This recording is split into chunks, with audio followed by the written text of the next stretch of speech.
It's the week ending Friday the 19th of September, and this is The Week Unwrapped. In the past 7 days, we've seen a historic second state visit to the UK for President Trump, US comedian Jimmy Kimmel taken off air after comments about Charlie Kirk, and the death of Hollywood royalty Robert Redford at the age of 89. You can read all you need to know about everything that matters in The Week magazine, but we're here to bring you some stories that passed under the radar this week. Big news, not making headlines right now, but with repercussions for all our lives. I'm Olly Mann. Let's unwrap the week.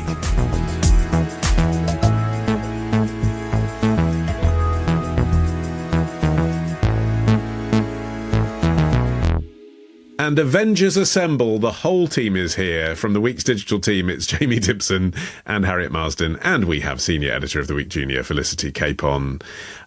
Guys, Ed Davey turned down his invitation to the state banquet this week. I'm sure yours just went missing in the post, but if you were invited to Windsor Castle, would you go? Yes, hell yes. I don't want to talk to anyone. Would you rather go to the state banquet, Felicity, or would you rather go kayaking with Ed Davey? It's a no-brainer. The state banquet every time. Wow. Oh, it's Sophie's choice. Yeah. I would go, but just refuse to shake Trump's hand. But then he'd probably like that because, he's OCD about that. Felicity, you're up first. What do you think this week should be remembered for? Is Nepal heading for democracy or discord? Sanjay got hit in 4 places. These are the rubber bullets that struck him. I was hit suddenly. The bleeding was unstoppable. I was not able to stand on my feet. 2 friends held me up and put me in an ambulance. I was wearing a t-shirt and trousers, and they were soaked. How do you feel towards the police? If the police were more rational, this situation would not have happened. Nepalese protester Sanjay speaking to Sky News' Cordelia Lynch on Friday. Felicity, what's been going on this week?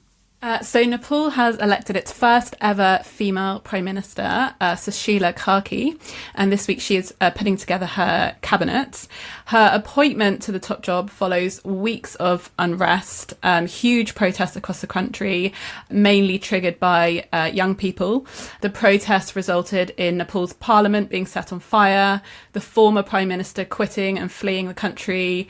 72 people have been killed in the protests, and within 2 days, everything was torn down. And then out of all this chaos, they've got the first ever female prime minister. But the way that she was elected really caught my eye because it was done via the gaming platform called Discord. So it's the first time a head of state has been elected via social media, basically. Which is remarkable, and we will definitely get to that bit of the story. But just first to fill in the blanks for people who missed it, because as you say, it is kind of a big story, obviously, if you're from that part of the world. Actually, the British news media for the last 2 weeks has been all Angela Rayner and Peter Mandelson, hasn't it? And I missed this completely. So, Jamie, can you summarise for us what actually happened in Nepal to cause this uprising in the first place? Yeah, of course. So Nepal's been in crisis actually for months. Anger has been building towards the Prime Minister, KP Sharma Oli. He faced allegations of corruption, patronage. Critics accused him of failing to address mounting economic problems. It kind of exploded when the kind of protesters needed somewhere to focus their ire, I guess. Protests erupted, led by students, young people.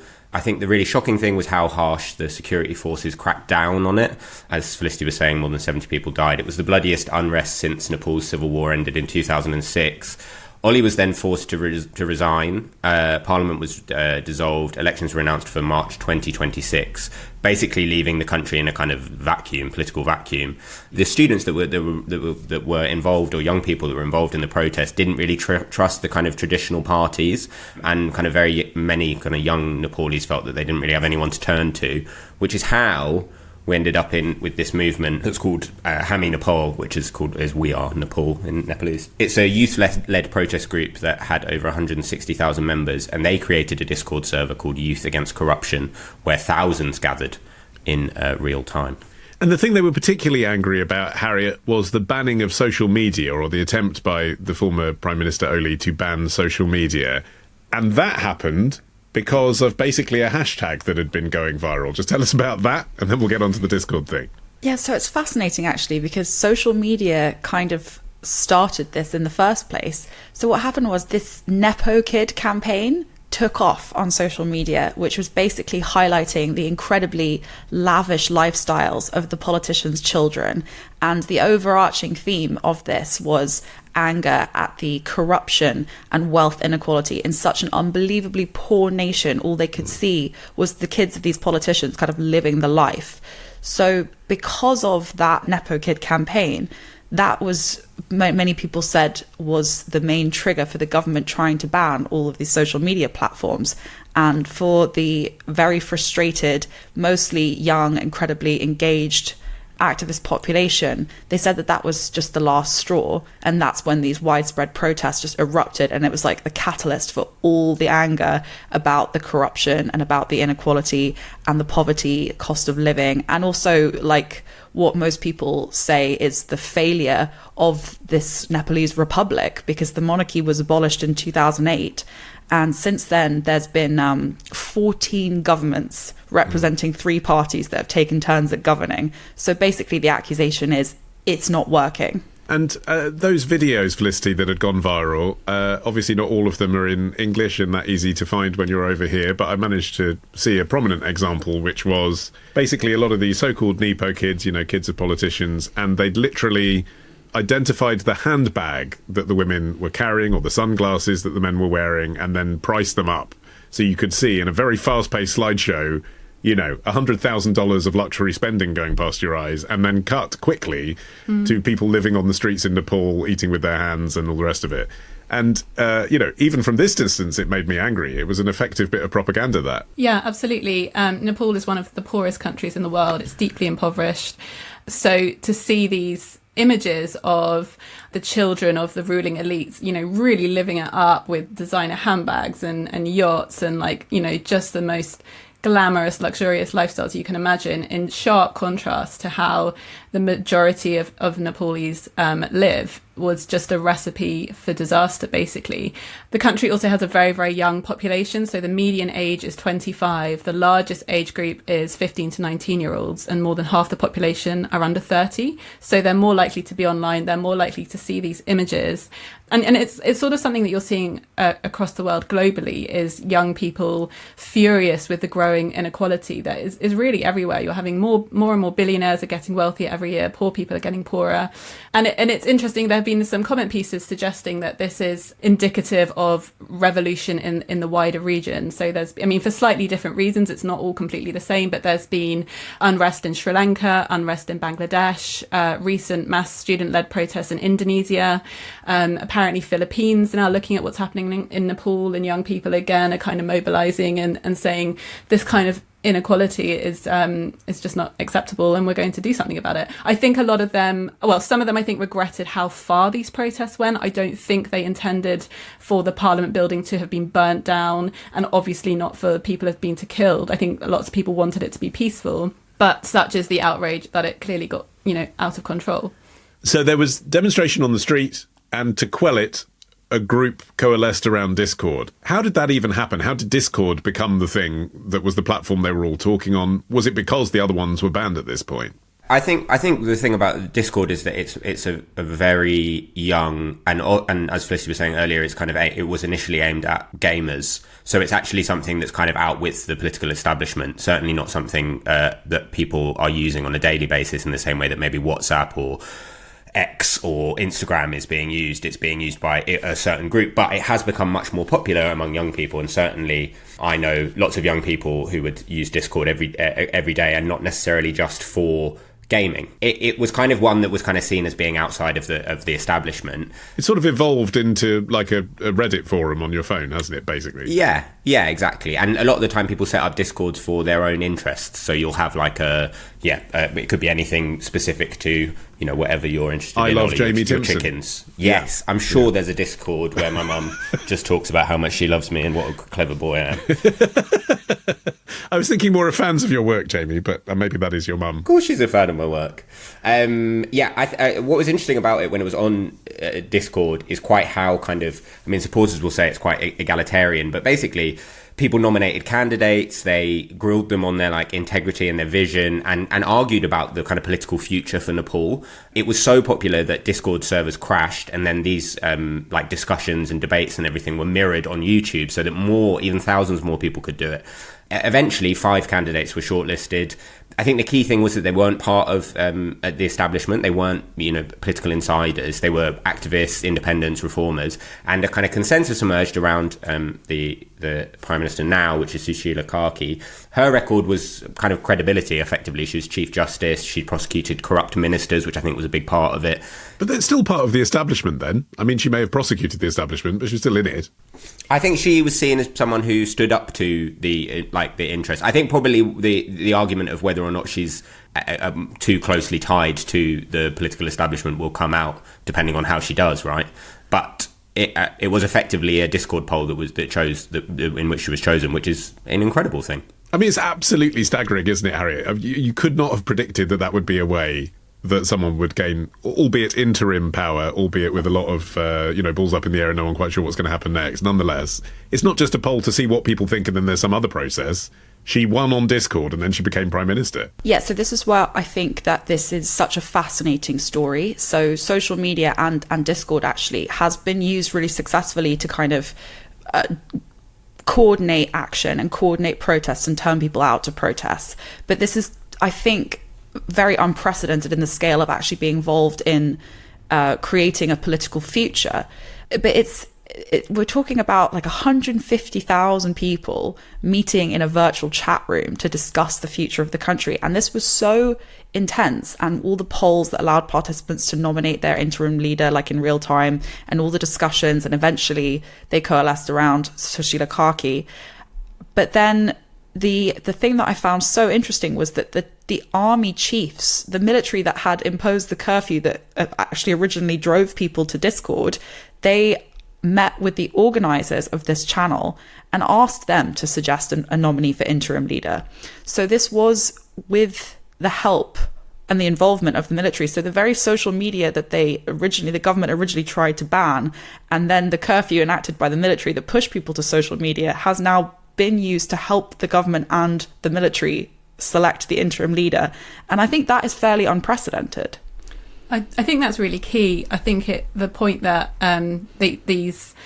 the group on Discord and the protesters still relied on the army and getting the army on side to basically agree that they would allow Sushila Karki to be in power for the next 6 months is still quite a big deal.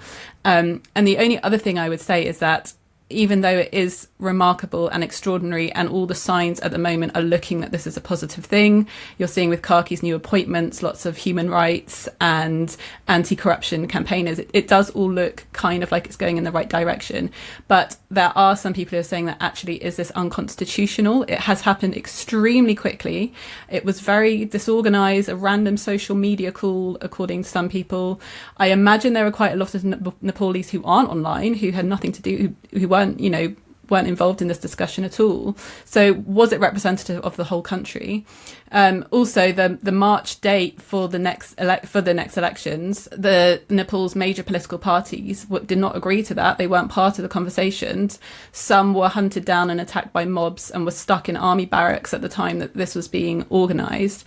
The rejoinder to that is, well, nearly every office needed to run the government basically went up in smoke. So in terms of getting anything off the ground, would have been a big deal. But I think you also have to, there's just something that's, it could all go wrong, basically. And I'm trying to be cautious. And just because they're young people, I think it's very tempting to be like, the rebellion, young people. But look at the Chinese Cultural Revolution. Young people do not always get it right. Things can go horribly wrong. So, an element of caution might need to be introduced into this. I think the fact that Discord wasn't set up for this reason, right? It isn't like an online platform destined to create political, to choose political leaders or whatever is an issue. And as much as, people can say that Discord is, in some ways, it's kind of, it's semi-gated. You decide who joins the groups. You have some control over it.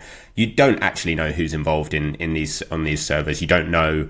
They're very obviously vulnerable to manipulation and disinformation. Also, you need IT, right? I mean, there's two-step verification. You need a fluency to be able to use it. That's not democracy, is it? You're alienating people who can't get on it. people could argue that it's more egalitarian than access to like a physical polling station that people can't reach. You know, there's more people that have access to the internet that may not have access to like physically getting to polling stations. But I think the really crucial thing here is that Discord was not used to select a new leader. It was used to suggest a candidate for interim leader that was then chosen by the military. And we're not talking that this has elected a new leader. This is, if Discord hadn't been used in this way, then as far as I can understand it, the interim leader would have been chosen without any involvement of the people.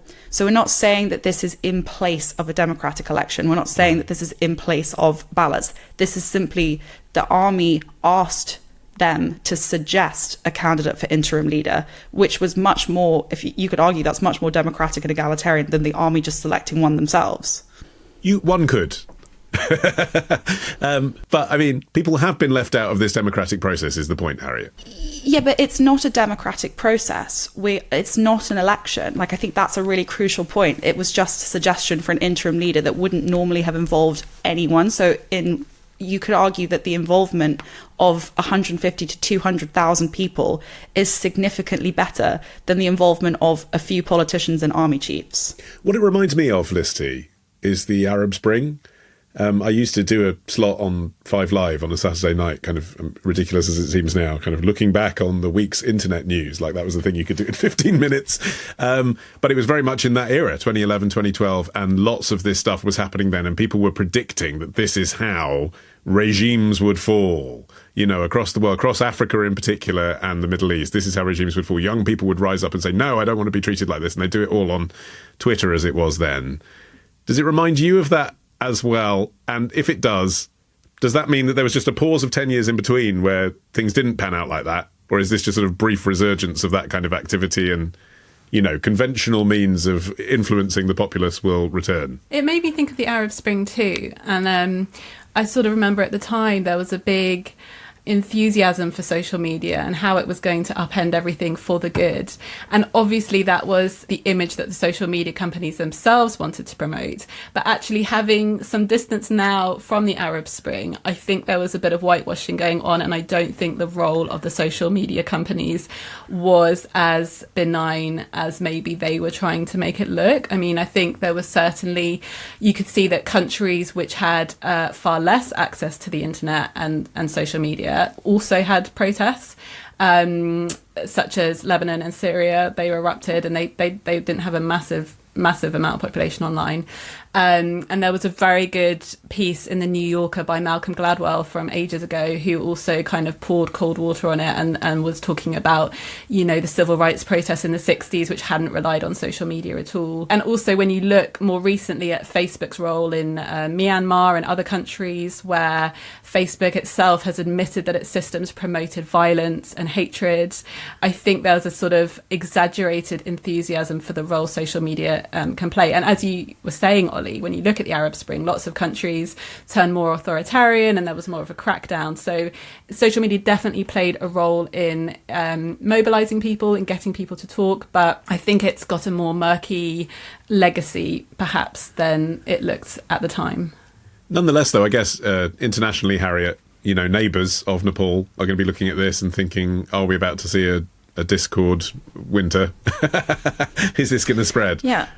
Well, I mean, Discord has already been used by political activists in Hong Kong, for example. Also in the US, it's actually been more associated with the propagation of far-right and extremist content. Yes, I do think that countries will be looking at this very, very carefully, because it doesn't matter whether or not you think that the Arab Spring was a good thing or successful. It doesn't matter whether you think that social media was kind of beneficial. The reality of it was that it was incredibly powerful. It was used to kind of bypass state-controlled media. That in countries with like significant media repression, it did allow people to coordinate in that way and broadcast videos and images and eyewitness accounts directly from street protests that then brought like global awareness to uprising. Whether or not it's a good thing, I think, is irrelevant to the crucial point, which is that social media is a powerful tool for organization, whether for good or for bad. Okay. On the way, the origin of life itself, no less. That's after this.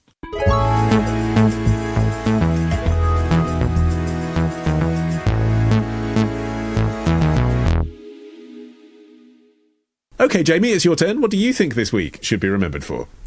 It's life, Jim, but not as we know it. So it's entirely possible that microbial life has already travelled to somewhere like Mars. Conditions there were remarkably similar to Earth 3.8 billion years ago. Could these extremophile microbes have already colonised the underground aquifers of Mars? If they're already there, have they adapted to their new environment? Or maybe life on Earth actually originated on Mars and then travelled over to our planet. They may not be little green aliens or intelligent life as we understand it, but the very possibility that life could have transferred across the solar system and beyond is deeply intriguing. Amazing microbes. The unmistakable voice of Professor Brian Cox there. The video Are We Thinking About Alien Life All Wrong is available on BBC Ideas. Jamie, what is the big idea here? Was it Brian Cox or was it Alan Bennett? In my impression, they're the same, with a flash of John Ronson. She didn't say anything. Before we start, I will say that I am a history graduate that then became a journalist, and I have done zero science for, I don't know, 25 years? No, Bodes less, well. More, Yeah. 15 years. But NASA this week have announced evidence of life on Mars with what they're calling a high degree of confidence. NASA isn't claiming that we've found Martian microbes crawling around in the dust. What they have found are mineral textures and chemical signatures inside a Martian mudstone that looks remarkably similar to patterns left by microbes here on Earth. Minerals like vivianite and gregite, which sounds like factions in the Labour Party, doesn't it? Arranged in bullseye patterns hint at ancient chemical cycles that could have been driven by microbial activity billions of years ago. Okay. It is apparently the strongest potential biosignature yet, but NASA stresses the word potential, which is probably why we bring it to an underreported podcast, because I guess if they had actually found life, it might be front and centre on the old BBC homepage. But this appeals to you, old conspiracy theory JT, because it plays into the concept of panspermia. Tell me about that.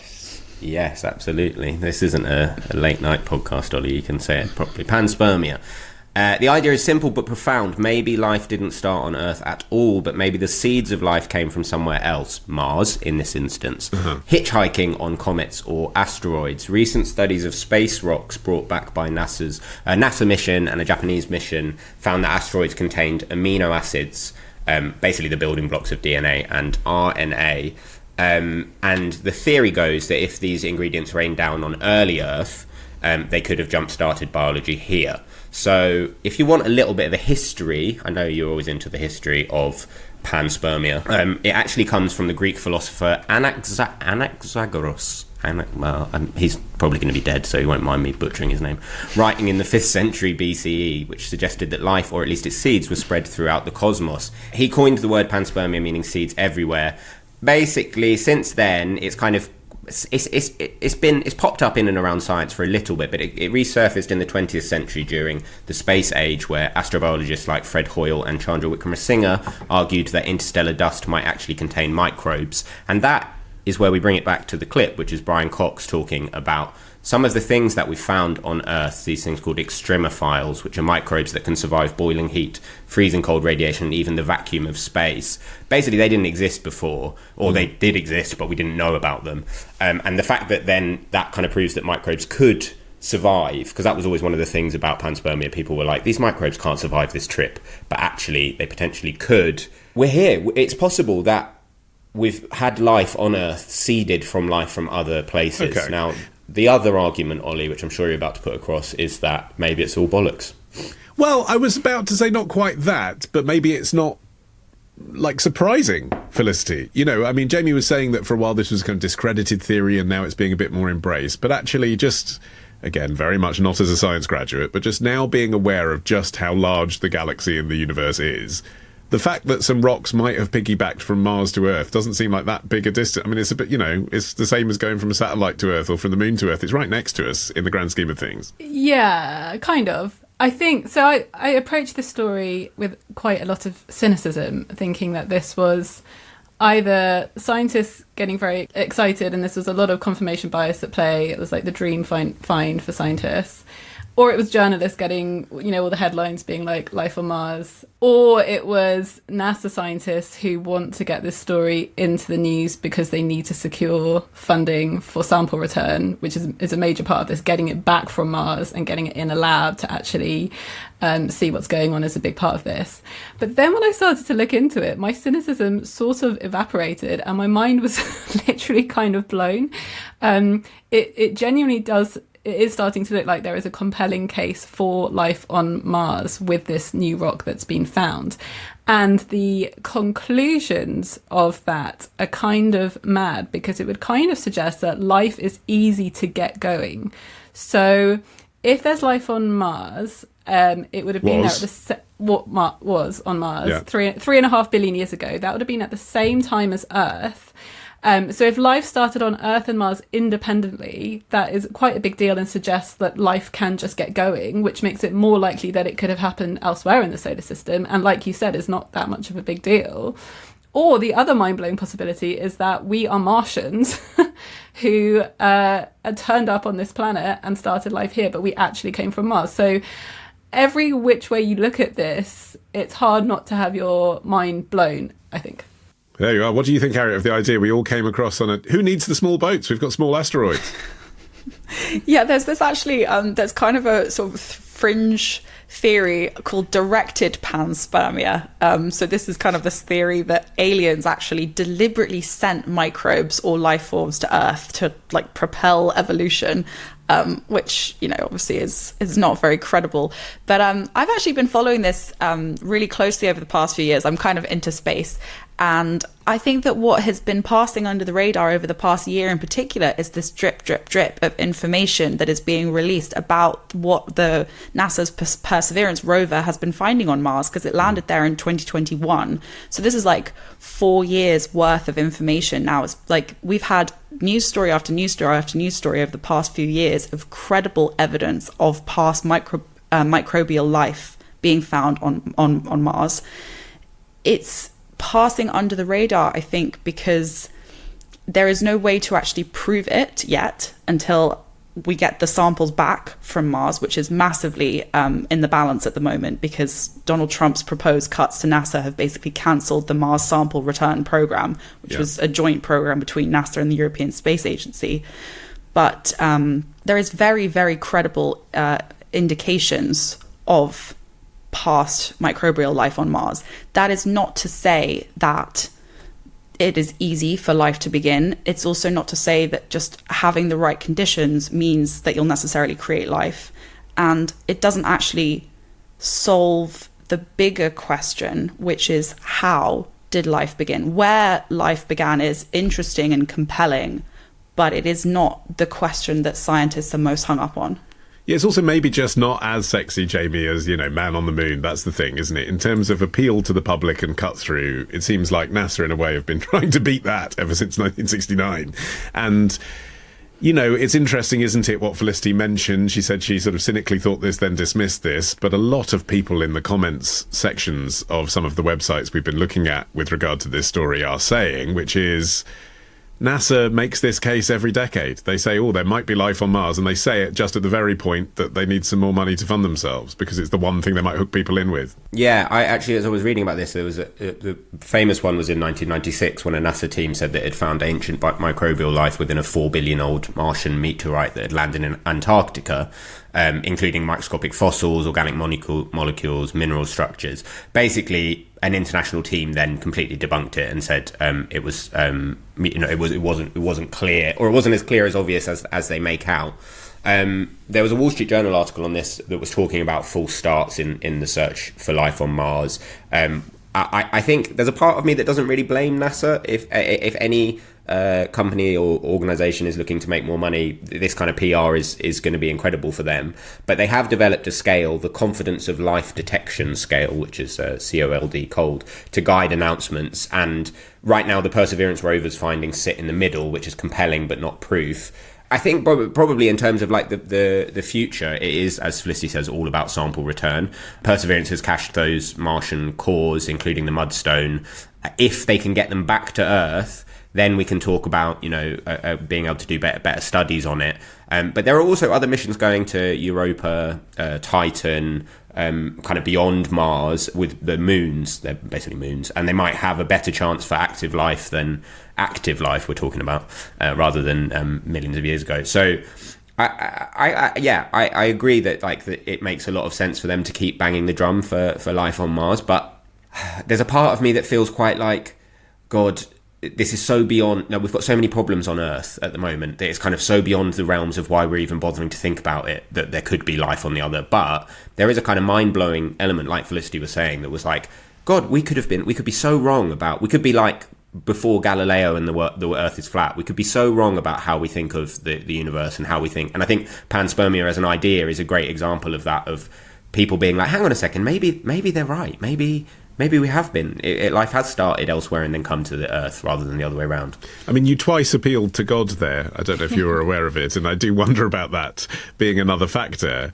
In the US in particular, I don't know which of you wants to take this up, but I just wonder whether it really will guarantee NASA more funding, talking about the origins of life, when, of course, sizable donors to Donald Trump think that God created the world for Adam and Eve.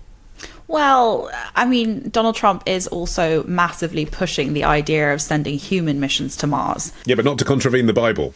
I mean, yes, on the one hand, you've got the religious component that is evident in the US government, and we've got NASA's proposed funding cuts and why there might be a kind of vested interest in getting people more excited about this. But like everything else we talk about on this podcast, like every single other topic, it comes back to power, because China is also pursuing missions to retrieve samples from Mars in 2028, which would make it like the first country to bring potentially biologically active planetary stuff back from beyond Earth. India is also pursuing a similar mission.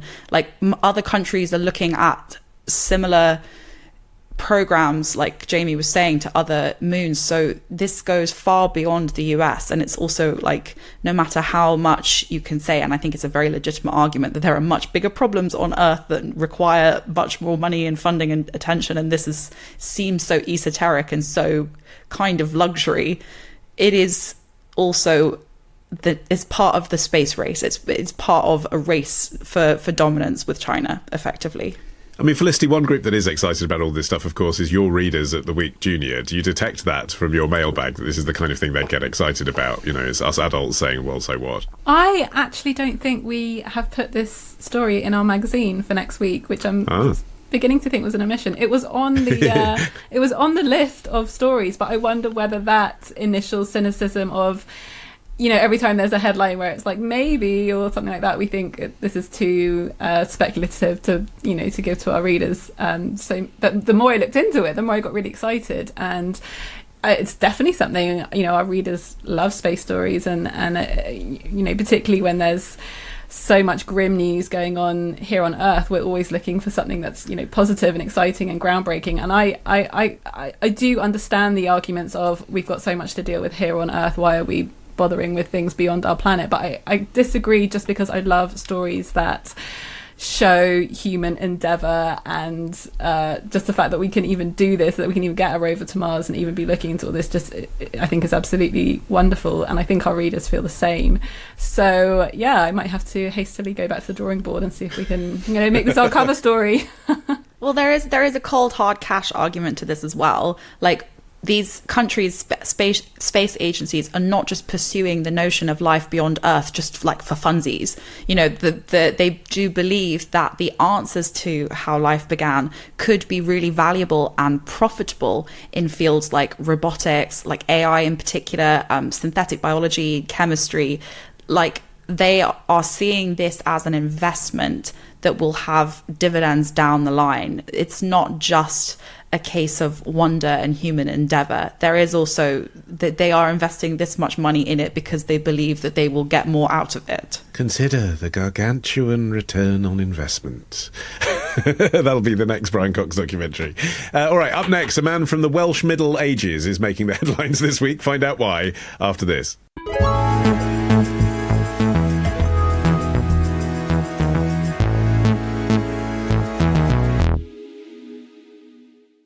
Harriet, you are finishing the show. What do you think this week should be remembered for? The real Prince of Wales. This island has been home to many kingdoms. First, my people, the Cymry. Then came the Romans, the Vikings, the Angles and Saxons, the Flemish, the Normans.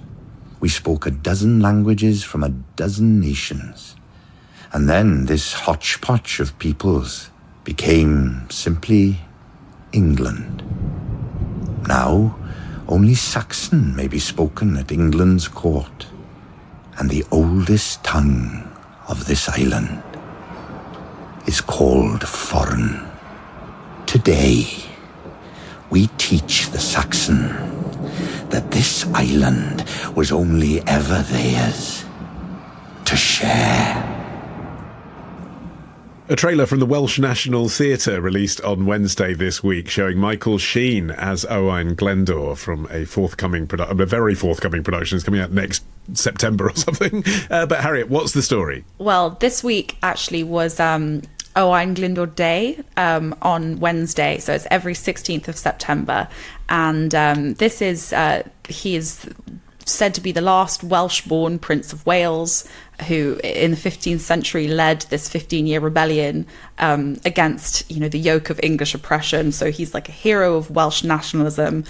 This week, the Welsh government is planning a new national park, and when it opened naming to the public voted for Glyndwr.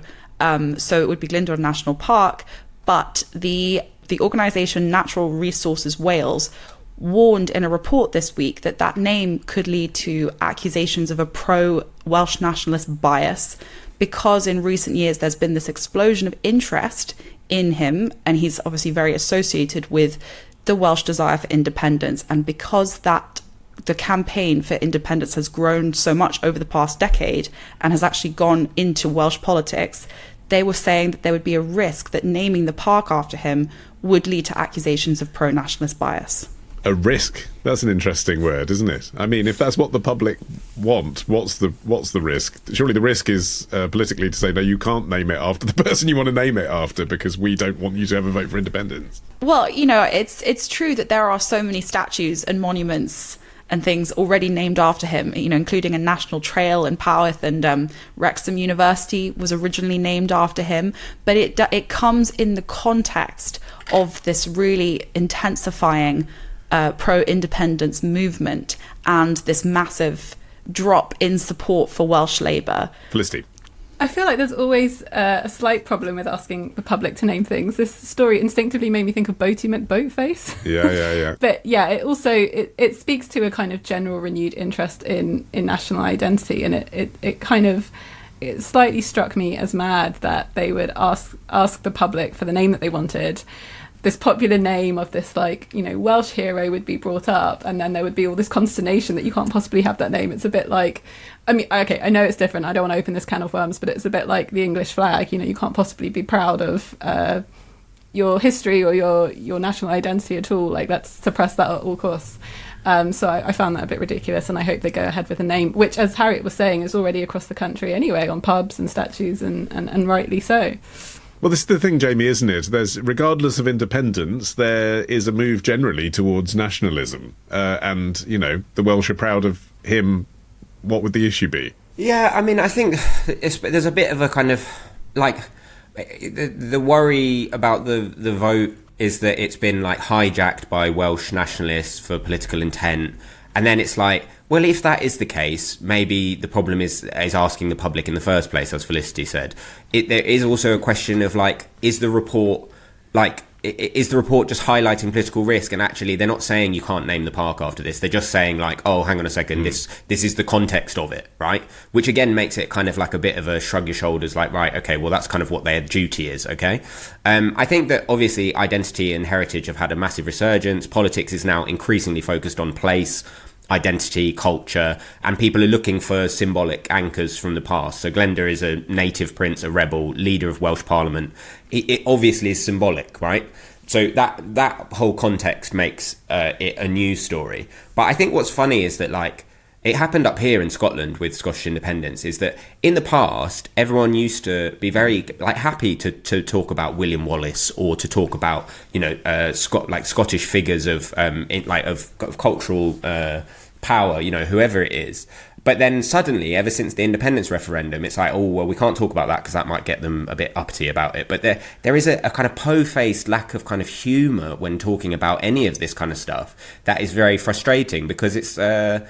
if people in Scotland want to feel or identify with someone like William Wallace, or a kind of jokey anti-English sentiment, which is genuinely my experience of being up here, is that a lot of the time it is jokey and anti-English sentiment. That is not for someone in Westminster or someone further south to be like, oh, hang on a second, like, this is all very hand-wringy. And I think it's the same with Wales. Like, actually, when you look at the polling, there isn't a massive push for independence, and also the question of like how it would happen, or even what a independent Wales would look like, is always a kind of secondary, third thing. But it seems like a lot of the time people in Wales that want to keep, or Welsh Labour, or the kind of status quo, want to keep the status quo, what they're actually really upset about is like people having a bit of passion and people having a bit of like enjoyment in politics. Nonetheless, here we are talking about whether there is momentum towards Welsh independence. So let's do it for a few minutes. Harriet, is there momentum towards Welsh independence? It's something that I don't tend to think about, apart from once every 5 years when the leader of Plaid Cymru, for some reason, turns up in a UK-wide political debate. Yeah, so that is the biggest story here, that the idea of Welsh independence has gone from like a fringe niche idea to actually very much being in the forefront of politics and political rhetoric. So like consistently over the last 5 years, only about 24% of Welsh people say that they support independence from the UK. But in April, there was this poll that for the first time, a majority of voters said that they would back Welsh independence if it allowed Wales to rejoin the EU. So that was a really big moment for the pro-independence movement, and it echoes similar surges in nationalism and pro-independence in Northern Ireland and Scotland since the EU referendum, because the feeling was that these countries were better off when they were in the EU, effectively. I mean, they've changed their tune, though, haven't they? Because Wales voted to leave the EU. Like, the difference between Scotland and Northern Ireland is Scotland and Northern Ireland voted to remain, whereas Wales voted to leave.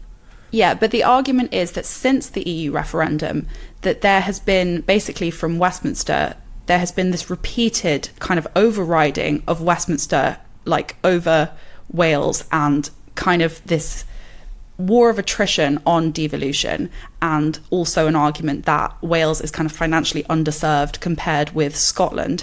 So the bigger picture here is also that pro-independence is very high among young people. There's also a political picture, which is that support for Welsh Labour, who have won every election in Wales for 100 years and have dominated the Senedd since its creation in 1999, is just cratering. Like this week, the latest voting intentions poll came out about the election in May and showed that Plaid Cymru and Reform were sort of neck and neck, and Labour was like a really distant third.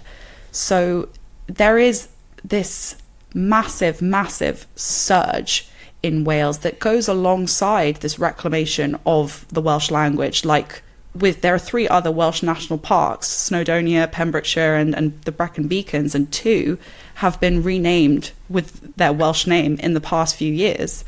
So Brecon Beacons is now known as Banau Brycheiniog, which I'm really hoping that I'm pronouncing right. That's a bit of a confused political picture, isn't it, Felicity? It does sort of echo, doesn't it, just general kind of need for change across the UK. Last year in our general election, anyone but the Tories. Maybe people in Wales just feel anyone but Labour, but it's not coherent, why they'd vote for different people. If you want independence because you want to rejoin the EU, why would you be voting for Nigel Farage's party when he's responsible for Brexit? It's not a straightforward narrative, that. It's not straightforward. What is straightforward is that Wales is the poorest of all the UK nations. Its poverty rates have hovered at about 1 in 5 people for the last few decades, and the proportion of that group considered to be in very deep poverty has risen from 33% in the 90s to 47% in 2023. Its public services are worse than they are in England. Welsh children's reading, maths and science skills were the lowest ever in 2024, and NHS waiting lists are much longer than the rest of the UK. So it's clear that for whoever is to blame, there is a lot of poverty and discontent in Wales. But yeah, it's a very confused picture. There is a by-election in Caerphilly next month because the Labour MP there has died. And Plaid Cymru and Reform are well ahead in the polls, and I think that is indicative of what the Welsh elections will look like next year, that Labour will come in third, which will be a huge upset and a massive victory for Reform. I mean, it's already a massive victory that Reform are doing so well in Scotland and Wales, but losing the long-time Labour stronghold of Caerphilly would be another huge blow to Labour morale. Yeah, but then there is an analogy with Scotland, isn't there, Jamie? You know, for the people that would be voting Plaid Cymru because they wouldn't want to vote Reform because Plaid Cymru is more in line with their values, which are basically Labour values, but they don't want to vote for Labour because of the record. It's a very similar situation to that we had with the SNP. You can see Plaid might say, oh, look, all these people want independence. They don't want independence. They're just left-wing and they don't want to vote for Reform. And that's what they feel they've got a choice between.